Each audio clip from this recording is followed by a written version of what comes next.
Hi everyone, it's 26th of June, come down to the plot, nice sunny evening, but it's time to start harvesting things because I think my broccoli's on the verge of sort of blowing into flowers, so I could do with cutting the heads off them. They'll still produce side shoots until I decide to pull them out of the bed. So that's all I'm going to be harvesting tonight. I've been down this afternoon and I had to nip off to work, so I took some spring onions. I've been harvesting spring onions. So I'll get the camera and have a look around. There's been a few things like me. French climbing beans are suffering a bit. They don't look too great, but they'll just have to pick up at some point, which I'm sure they will, you know. And sweet corn looks alright. I've put a few lettuce in between, actual sweet corn plants, just to fill the gap really. Now I didn't have any space in the back garden. So there'll be some other bits added to this video of stuff I've done in the past couple of weeks, like putting my tomatoes in the final place and cucumbers, possibly potato reveals. There'll be something else like that in here. I don't know how much I'm going to get done, you know, before I put this up, so we'll just play it by ear on that one. Apart from that, everything else is kind of okay to a degree. I think my spuds are on the verge of beginning to start harvesting. Majuka Yorks, Charlottes, Morris Pears, Sarpo Mira and Orla, if I remember rightly. So I can start wading through these, because the plan is when I get rid of this first lot, I've sold some more peas in gutters. I'm hoping to put a big 20-foot row of peas.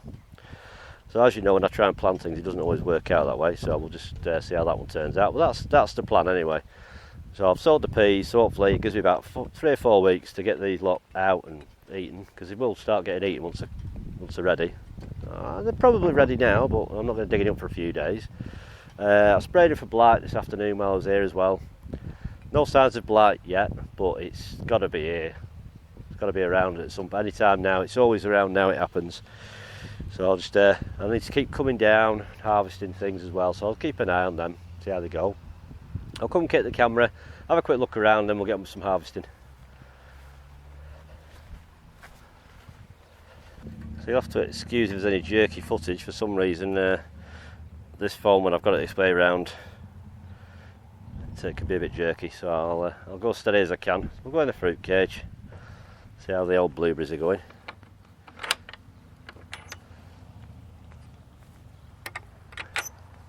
I don't mind this time of year, you start getting the little rewards.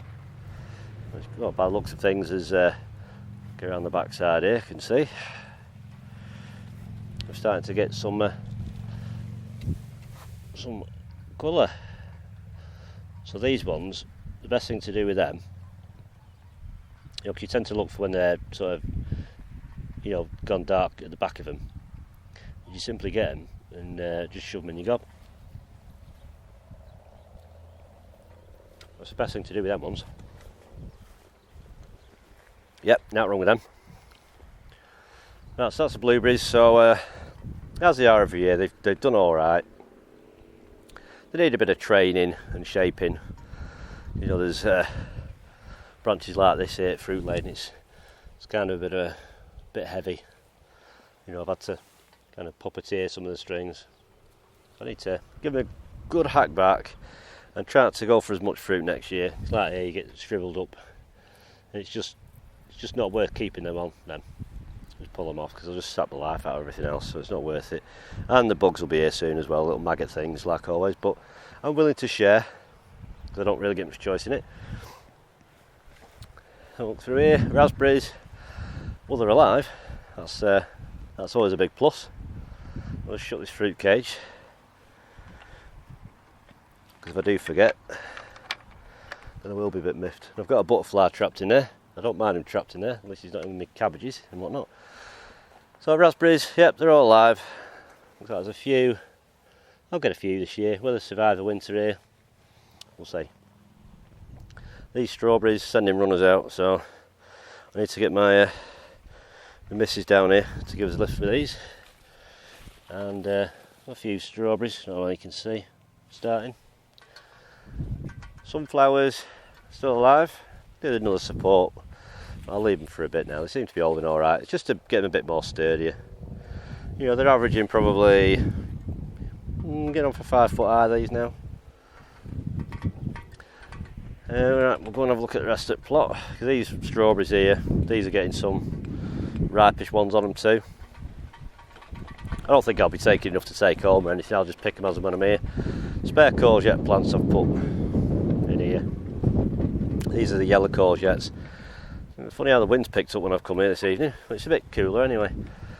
So, beetroots, they could do with thinning out, but I'll wait till there's more sign of beetroots so I can pull some baby beets. Spring onions I've been harvesting, sort of alternate ones to give a bit of airflow between.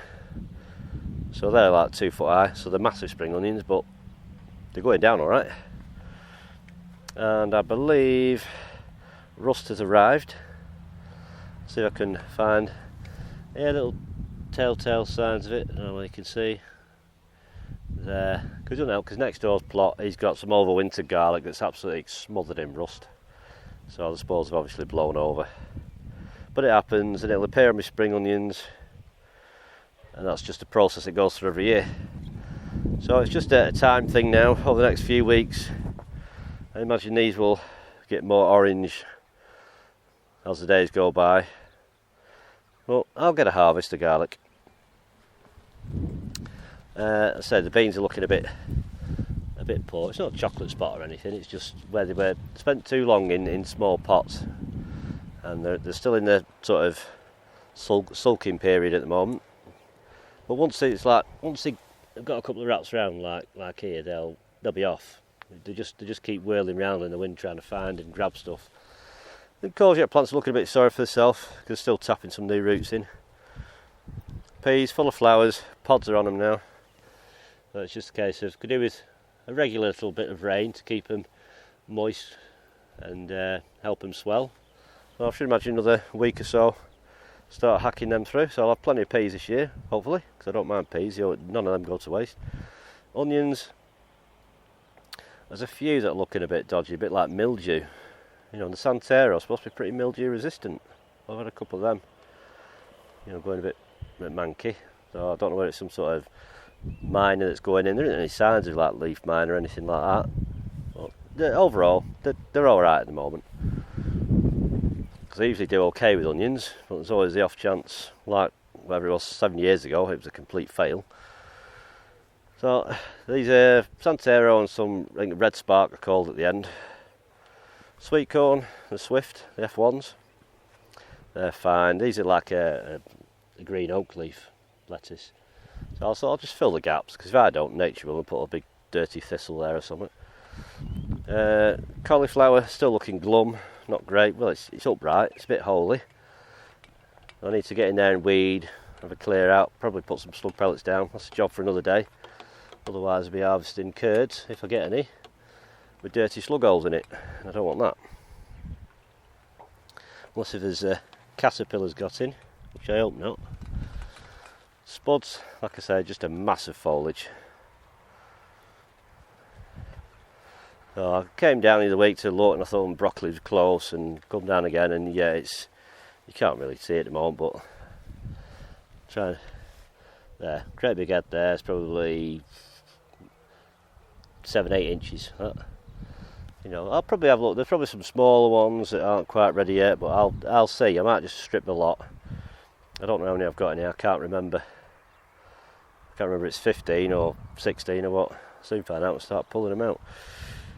So I've got to get this net off, and finally the work starts paying off.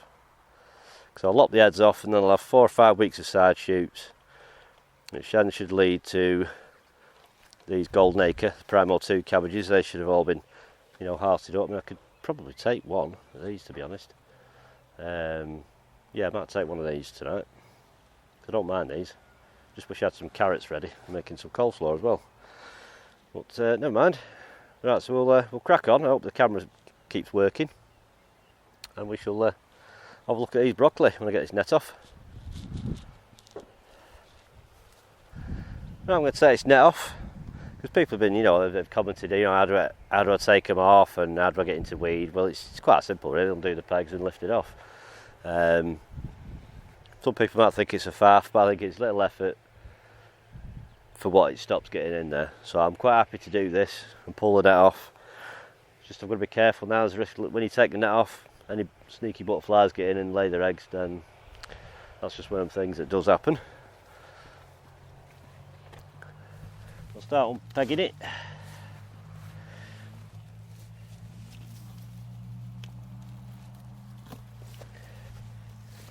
Now, sometimes I just sort of take half a net up each side, but just need to get in the thing.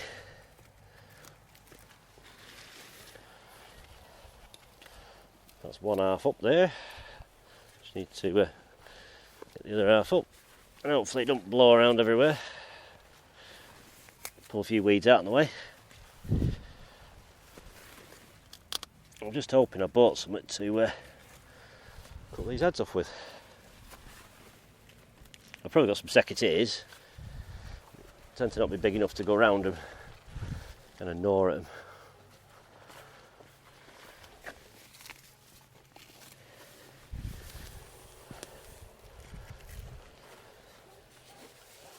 So I sort of take it up over the middle, slap these pegs over.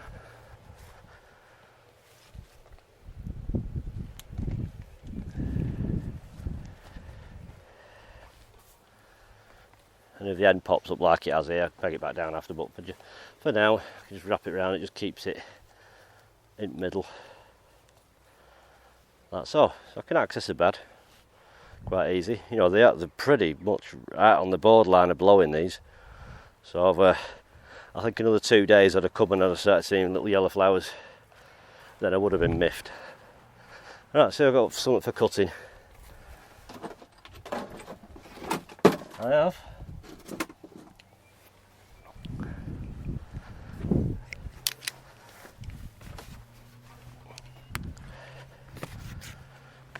Handy as well, I've got these folded cardboard tray things which will come in handy, because like I said, there's some weight in cauliflower heads here, so I've got this and I've got another planting tray. So I'm just hoping you can make out, you know, what I'm doing. So this is a little knife that one of my subscribers, Harry, sent me. So I've had it I think nearly 2 years now. So Harry, cheers for that, still gets used. I'll just pick one that's nearer the camera. This one will do. I'll try and get in here and nibble its head off.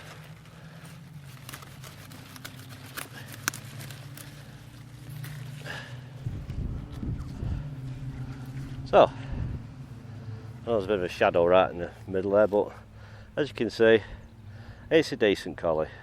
I don't mind that at all. Collie, broccoli. Can't even speak properly, must be too tired, overworked and underpaid, like most people. So that's the first one. Am I happy with that? Yes, right, now wrong with that.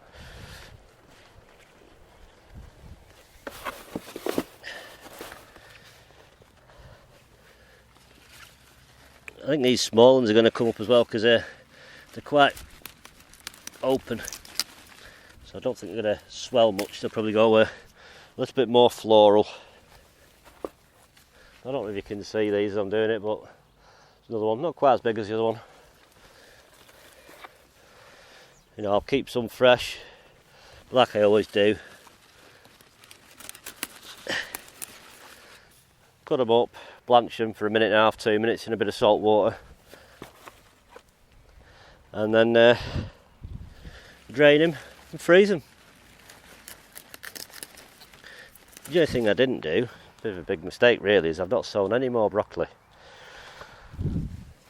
So if I think about it, 26th of June now. So if I sow some, I'm not going to do a video of it, I'll just sow some like I did last time, you know, just the same variety of quails if I've got any seeds left. And it'll take about 100 days, so if you want to check back when I sowed these, which is, I don't know, February sometime, it's probably not so far off the 100 day mark that I'm actually harvesting them. So 100 days, if I sow them say tomorrow or day after, it'll take me into October, so there is time.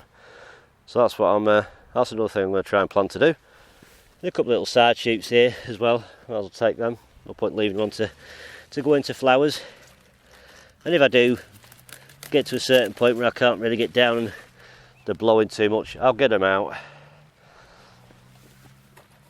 and think of something else, because I've got some cauliflowers, because them ones are a bit rubbish over there. but you never know. If I get a bit of a crop, I don't mind at all.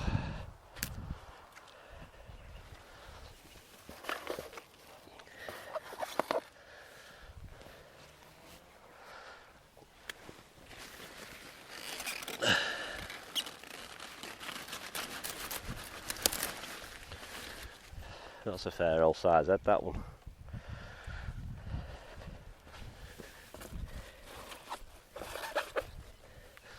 So for those people out there who sit at home and laugh at us lot who go and grow your own stuff, saying, "No, it's easy to go and buy it." It might be easier, but it's not as satisfying.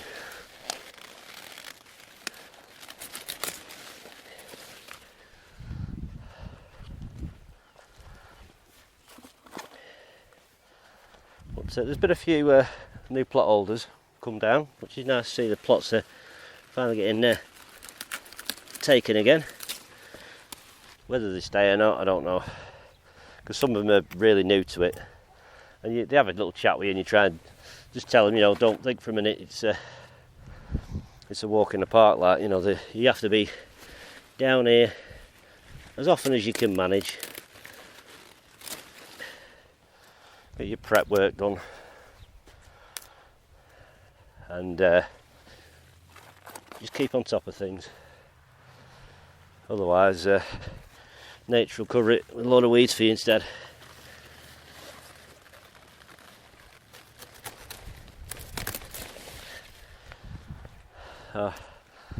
Good broccoli this year. More than happy with this. That tray's near enough full. Okay, sure. Quite easy with everything being green to miss one.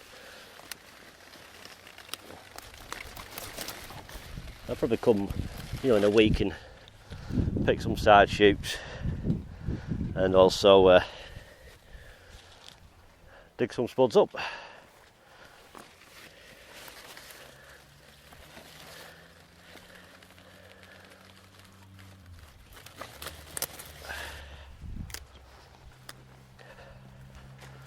I do with tidying these up a bit really, but I've not got that much time tonight, so I intended doing this afternoon, but I arrived here, got a phone call, and I had to drive about 20 odd miles to do a job, and then I thought, I've got to get back here.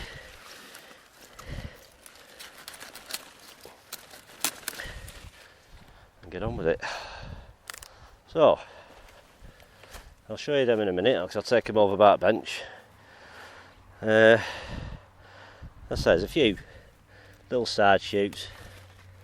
Just have a quick check, make sure there's none of them that are on the verge of blowing, because I might as well take them.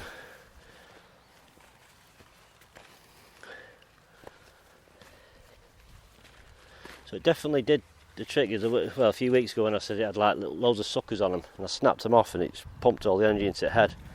So it's worthwhile remembering that one. A few yellow leaves in there, I need to pull them out.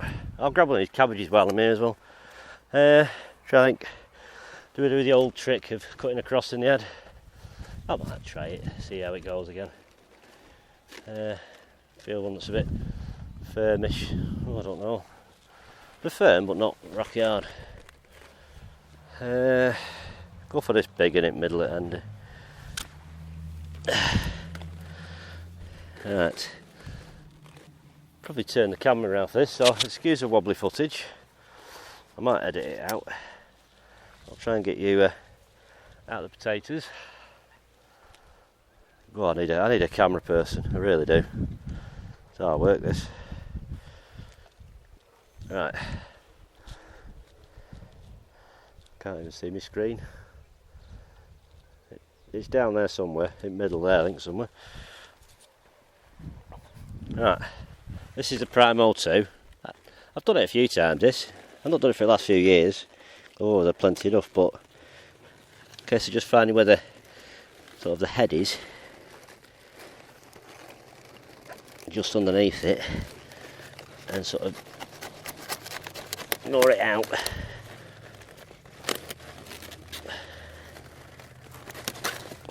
So it'll leave you with like the head, where the head was here.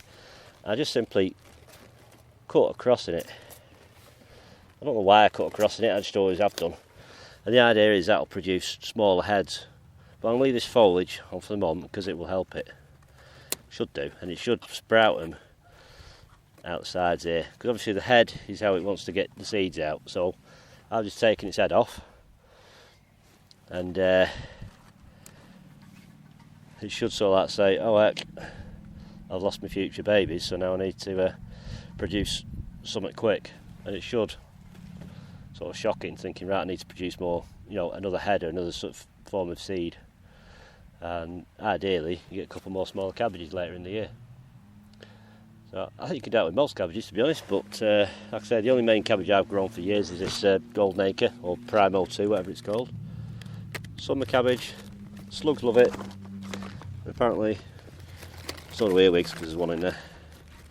It won't come out. And I don't like earwigs, horrible little things. And there's a little slug there. Get him out. Another one of nature's pests. Right, so it's not the tightest head in the world or anything like that, but underneath there, nothing wrong with that, it's fine.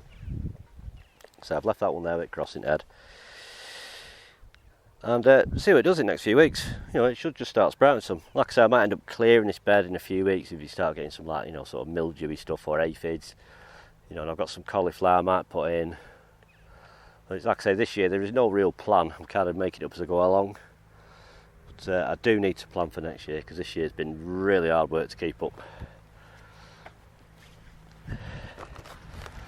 Right, so I'll get this box up here and then you can have a look.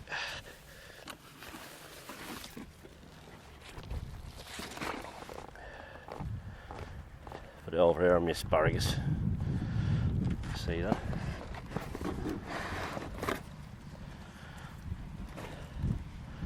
Right, I shall come and get the camera. Excuse the wobbly footage again.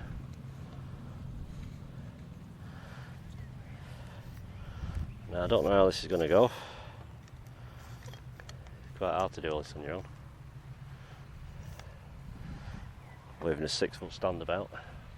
You got a good view of the top of my head anyway. That's what it looks like. Right. Where are you? I can't see. There we go. That's the broccoli. It doesn't look how many heads there are. 15 heads of broccoli. These are like the smaller one. It's still 5-inch head, and then you got some that you could class as a bit of a weapon really. If that landed on your head from a great height, you wouldn't be too happy about it. Still, plenty there. All comes from a few little tiny seeds. Take you minutes to sow, a few minutes to prick on, a few minutes to plant out. Let nature do its bit, and if it leaves you alone and gives you a chance, that's what you get. So that's it for up at the plot. It's a bit of a quick thing, but I thought while I'm up here with some harvesting, I'll try and catch that on the video. Because it does take a bit of time to do the video in. Sometimes when you've got like a long few hours, you just need to do things in little stints. You just need to get on with it. So whatever ends up in this video will end up in it. So that's it from the allotment. So whatever follows is what I've filmed in the last few weeks, and then well, that'll be that then. So I shall see you in the next clip.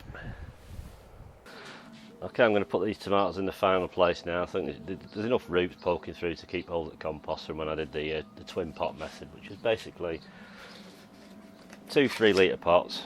They don't have to be 3 litre to be whatever you've got really, as long as they're pretty much identical. And one, I cut the bottom off, like the bottom, 1/4 inch something, and then that sits inside the other one.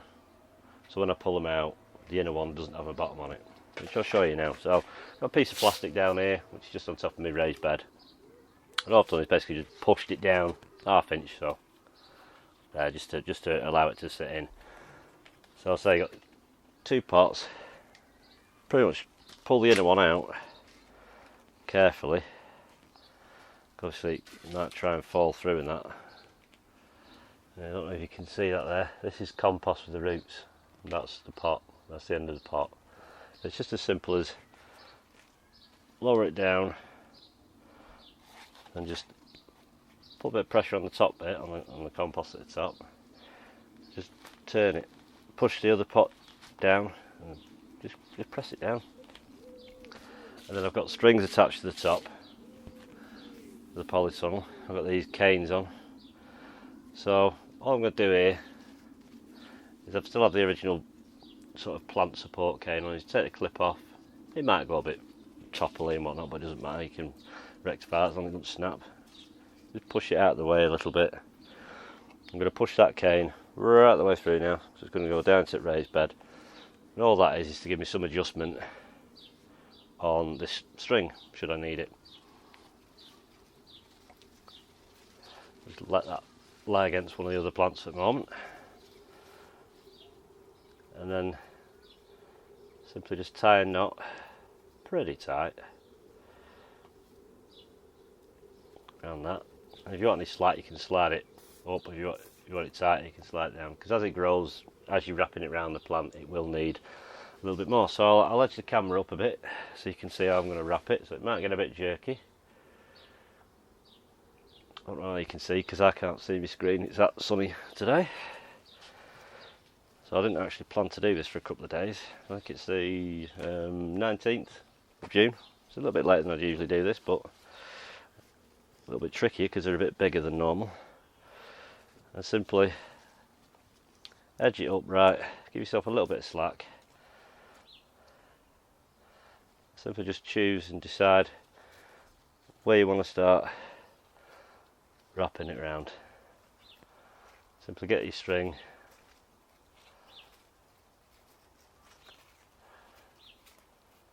you know, they're pretty hardy tomato plants. I like doing this when they're about a foot high or so, really. It's more like 2 foot high. So as I say, it's got a bit of slack on it, so I can tighten that up. Simply just slide that down, pull a bit of slack like that. That'll just help it to start growing more upright. And then as it grows, you simply keep winding it around, and remember to pinch your suckers out as well, otherwise you end up with multiple growth growing everywhere. And I have some small little holes down here. I'll move the camera down so you can see. These little sort of areas here, they're just little holes, and I have some smaller pots which I haven't got to ham right now, but they're just like 3-inch pots.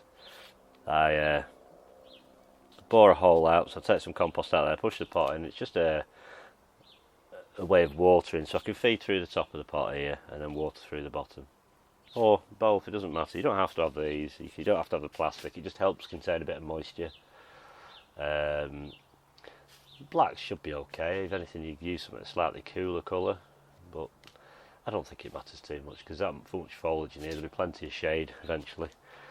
Because I usually struggle to grow peppers in here after a while because the light gets blocked out so much. So I'll get on with the rest of these. I say it's just something I do once a year. So I don't mind it, to be honest, but it's pretty hot in here. So I'll get on with this and we'll have a look later on. That's all the tomatoes for 2019 in. 18 in here altogether. So I've got a couple of San Marzanos at each end of the bed. There's 2 in each. Then we've got, I think it's 4 Gardener's Delight, and then 3 Sun Golds down there. And then we've got, I think it's 3 Alicantes down there. And then, no, 4 Alicantes actually, 4 Alicantes, 3 Moneymaker, and obviously the other 2 San Marzano at the end. I'll put these little pots in. So it's just simply, you bore a hole and then drop the pot in, just put some water and whatnot through there. So that's it for the tomatoes. So now I better go on with some cucumbers. Right, here's the cucumbers for this year, 2019. So they're looking a bit pale, or whether they make it or not, I don't know. All we can do is put them out and hope slugs leave them alone, so it's still a bit risky at the moment, but they've got to go in. So So it's just pretty simple. This is just a little like 8-inch, 10-inch by probably 10 inches high. It's not very deep at all. It's got like a gutter in the bottom. It's full of stones, and there's just like old grow bags and old compost that I put in it. So there's nothing fancy. I tend to try and change about 1/3 to half of it each year. I just usually put some old stuff or a grow bag in or something like that. It's nothing fancy.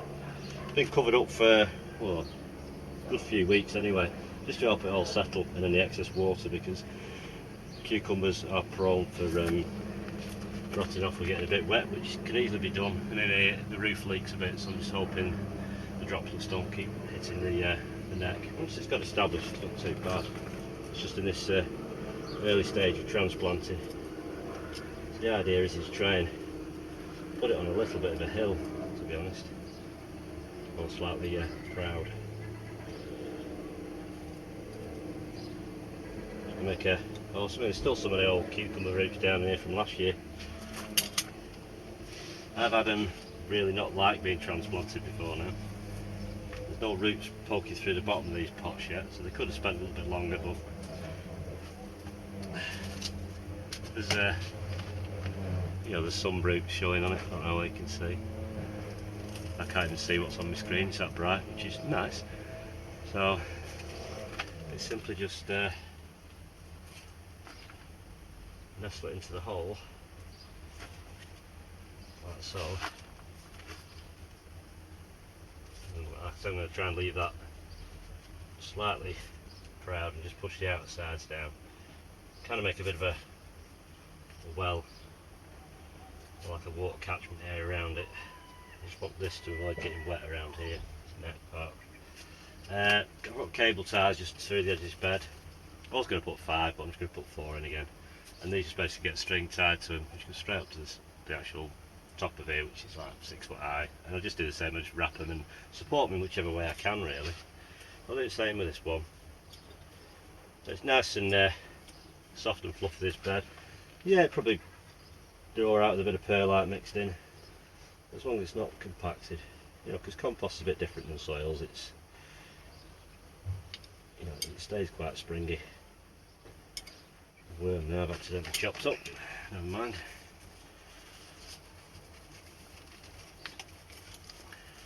So it's just hoping they take okay. I've got a spare one just in case. Well, to be honest, even if 2 make it, I'll have it up with 2. Because once they get going, they don't have to pump out some cucumbers. And you need to keep picking them, otherwise the ones above it don't tend to set fruit proper if you've got any big rounders bats hanging out below them. Well, that's it. That's all I'm going to do, really. Like I say, I'll support them. I might just put a small cane up to them at the moment, because they're not really big enough to make the string yet, just to stop them getting too rocked about. I don't mind getting rocked a little bit, because they do tend to put out some more anchorage roots as they grow. But these are Fem Spot.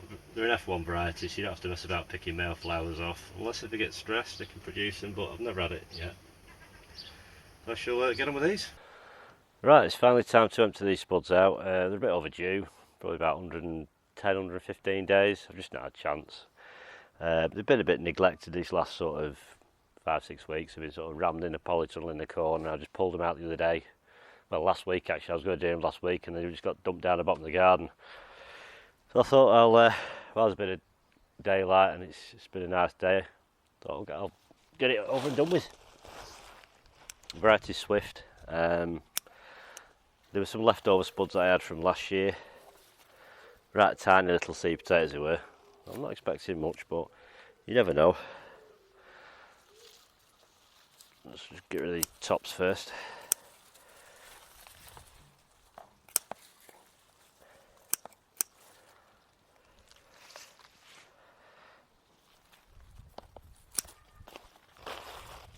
And some of the tops are quite chunky, but there's some right straggly ones, if you know what I mean. So I don't know. I kind of prefer it when they're a fairly sturdy top, because you can have a tendency to have very few potatoes, or just a couple of tiny peanuts and a great big clonking thing. So we shall see how we get on. But like I say, the seed potatoes didn't cost me anything. So we'll see how it goes, and I'll probably save some of these if they're okay as well, and I'll put them somewhere indoors, let them start sprouting, and I'll hopefully try and get them in pots sort of end of August. Hopefully that'll be a Christmas one, but Blight will probably get them. There we go. I do like it when I pull them off, and there's quite a few. Best I've ever done first day was with Duke of York. I think it was about £6.5 or something like that out of a pot. So we shall see.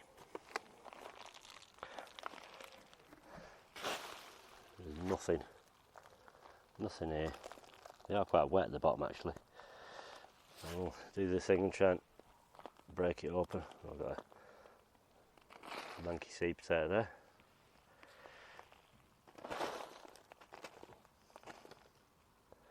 There's little tiny grubs in it. Oh, there's one there. It's gone manky. There's one there. It's all right. Yeah, there's little tiny maggots on it, and that one's going soft as well. Oh dear. Oh, I'm getting a few now. Like I say, it's all a plus. It didn't cost me anything. You know, and the seed potatoes weren't really much bigger than that, really.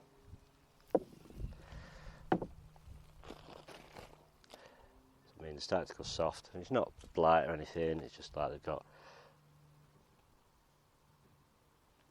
wet.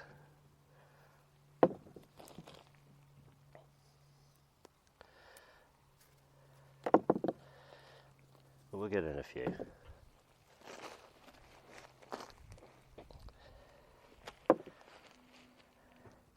I'm not going to bother weighing these manky ones. Yeah, they're just soft.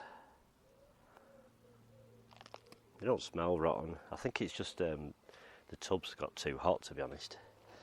And it doesn't help, because I don't think potatoes really particularly like warm ground for a start. I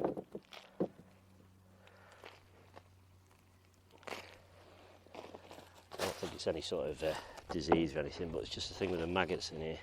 There's not loads, but there's a few, but they're obviously just going on the rotten ones.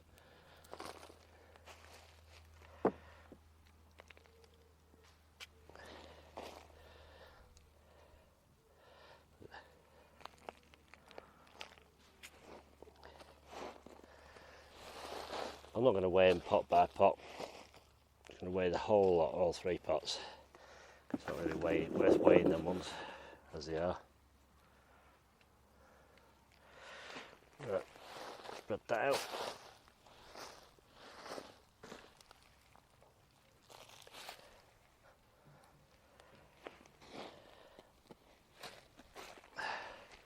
And repeat it again.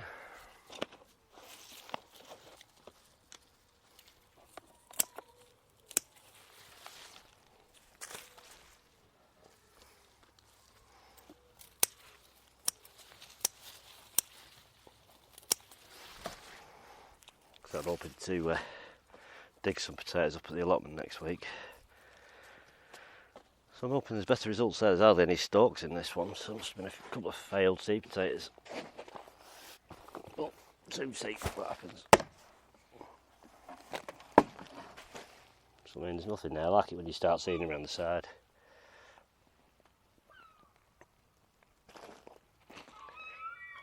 That's a seed potato because it's green. It's still hard actually.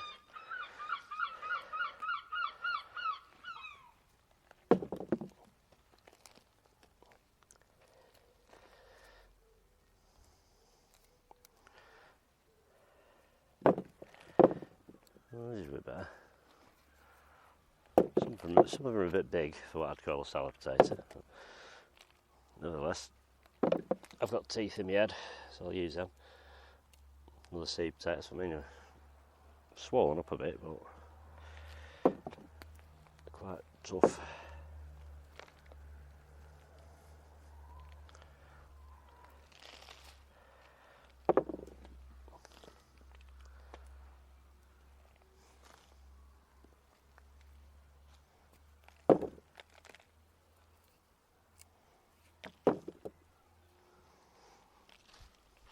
this might be second or third year I've grown swift. I like Duke of Yorks, to be honest. I've got some that I planted a little bit late. There'll be another 3 weeks before they hit their sort of 90-day mark. I just did some of my own compost. The tops look alright, and I forgot to top them up, so I just put some grass clippings around them.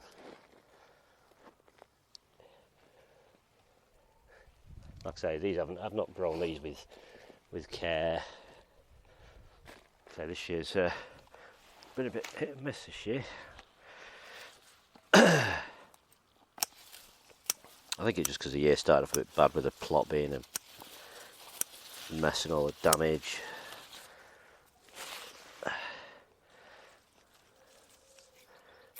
But, plenty of broccoli anyway. Actually, kept a couple fresh, but I've chopped and blanched the rest. I think I've ended up with just under 5.5 kilo altogether of cauliflower. Not cauliflower, broccoli. So that's not a bad crop at all. I don't mind it. You can't get something good of everything every year, I suppose.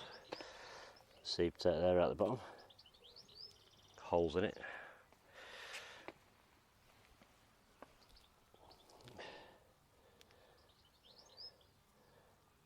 That one's soft as well.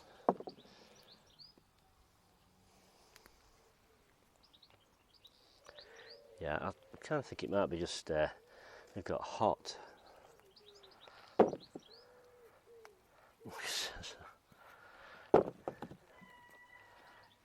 Another seed potato that's starting to sprout again.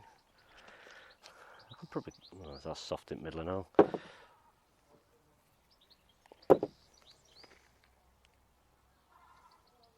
Yeah, it's soft.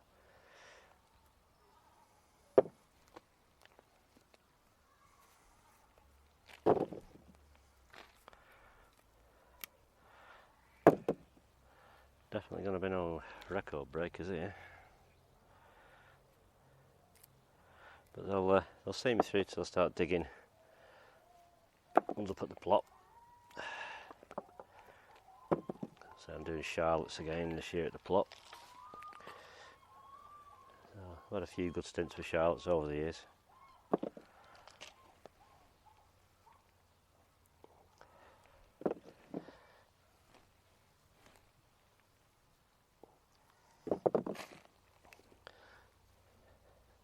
I can't remember what compost this is, if it's a mixture of my own and B&Q's, I can't remember.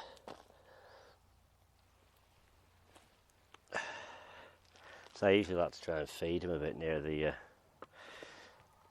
last month of growth. But, not really done anything with them, to be honest. We just had the initial bloodfish and bone in them, I think. So I think that'll do for that. So let's bag them up and see what we've got.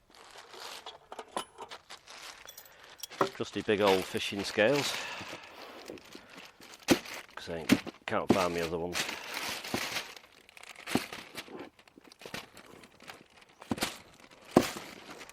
Yeah, there's a few meals here, like, so it's not all bad. A bit manky. I've probably thrown half a dozen away.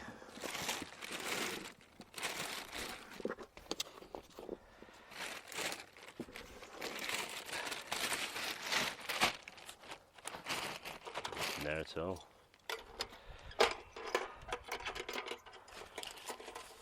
Yeah, I think the best reveal was something like 2013. What have we got there?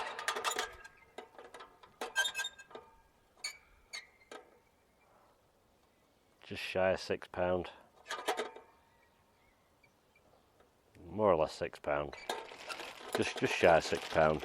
Bit disappointing, but you know, free seed potatoes, cheap compost, and I'll get some more seed potatoes out of this lot. Overall, that's the spuds done.